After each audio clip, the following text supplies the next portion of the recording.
Big speech at the White House, the president saying he's confident this is going to be great for all Americans. Your reaction? President Biden and Nancy Pelosi continue their radical expansion of the United States government. What we need to do is get the government out of the way, get workers back to work. We see significant investment in this most recent bill in things like the Green New Deal, the federal government building charging stations. And this is from an administration that continues to punish private sector investment. We need to remember Joe Biden killed the Keystone Pipeline on the first day he was in office. He wants an expansion of the federal government, and what we saw last night was another bill passed that continues the march towards a radical expansion of the government by Pelosi and by Biden. Congressman, 13 of your colleagues on the Republican side of the aisle did vote for this. None from Wisconsin, where you're from, some from the Midwest, from Ohio, from Michigan, in Illinois, and then some in the Northeast, in New York and New Jersey. Why didn't you join them, and really, what do you make of them crossing the aisle?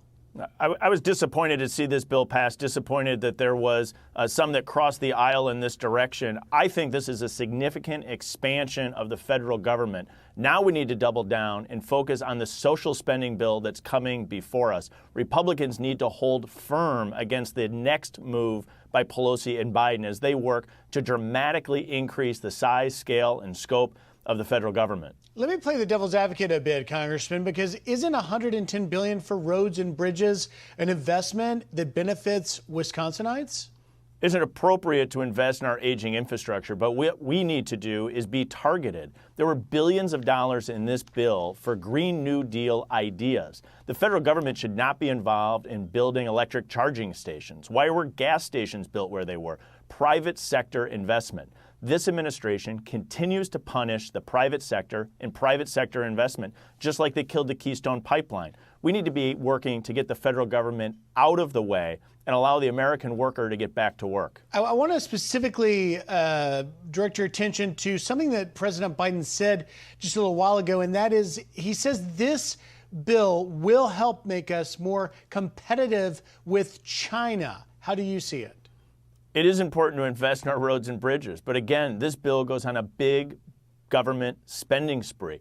The American public is already being punished with the runaway spending in Washington, D.C. We're experiencing higher prices day in and day out. The next bill coming before us is the plan to pay for it. They're planning to raise taxes on Americans, and all Americans are going to be taxed by inflation. It clobbers every American, but it in particular clobbers low-income workers and seniors who are living on fixed incomes. You mentioned this next bill. You guys are about to just have this fight all over again next week, the Build Back Better social spending bill, which we are told pays for itself by the president and Democrats, but yet the moderates in the Democrat Party holding out to get that CBO, Congressional Budget Office, score to see exactly where things stand. What do you anticipate happens?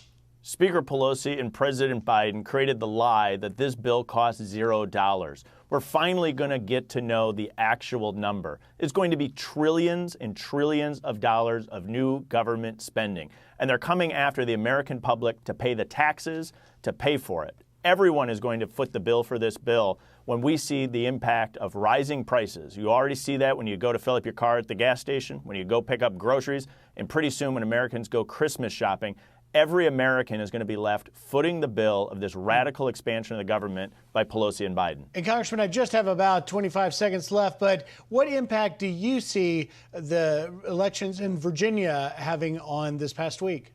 I think what the American people said in Virginia and in New Jersey was enough. Enough spending in Washington, D.C. We want to rip the Band-Aid off of COVID. We want to get our lives back. And we continue to see Nancy Pelosi and Joe Biden not understand the priorities of the American people.